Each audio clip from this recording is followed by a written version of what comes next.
Good afternoon class. I am going to take class on subject pharmacology and the topic is drugs used on respiratory system which is coming under unit 5. मैंने आपको previous class में पढ़ाया था drugs used on respiratory system means इसके classification पढ़ाया था।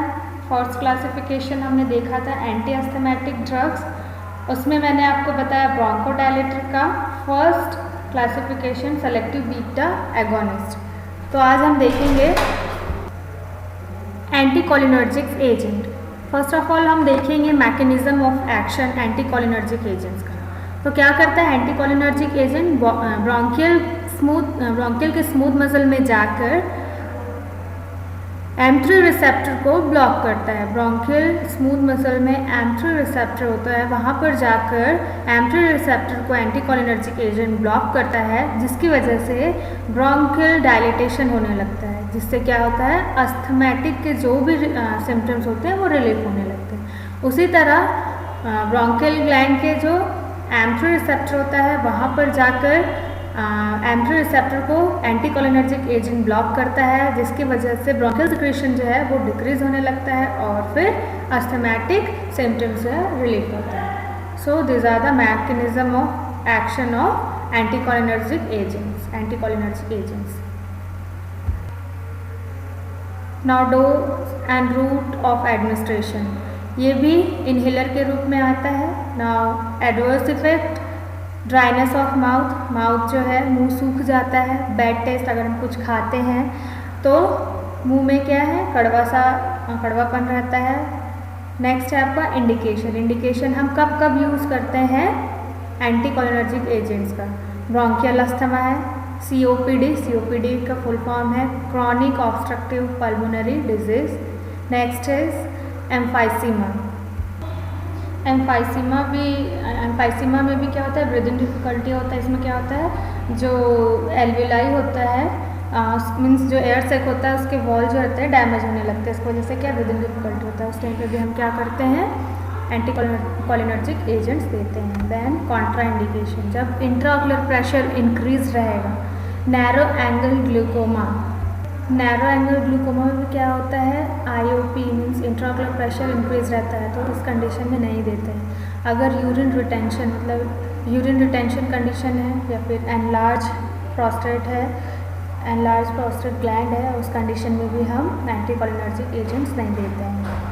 Now will see nursing responsibilities.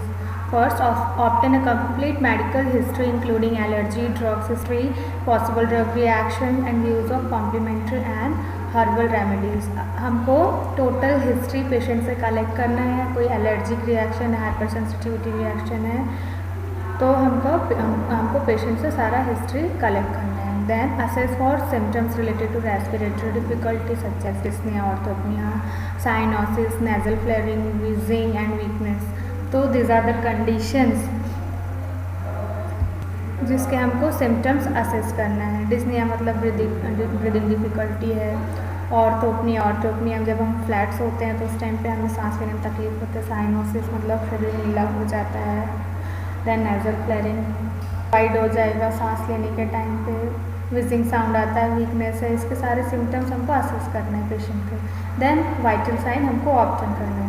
सो अभी हमने देखा एंटीकोलिनर्जिक एजेंट्स, जिसका हमने mechanism of action, dose and route of administration, adverse effect and indication, contraindication, nursing responsibility देखा। अब हम देखेंगे next class of bronchodilator, that is मिथाइलजेंटाइन।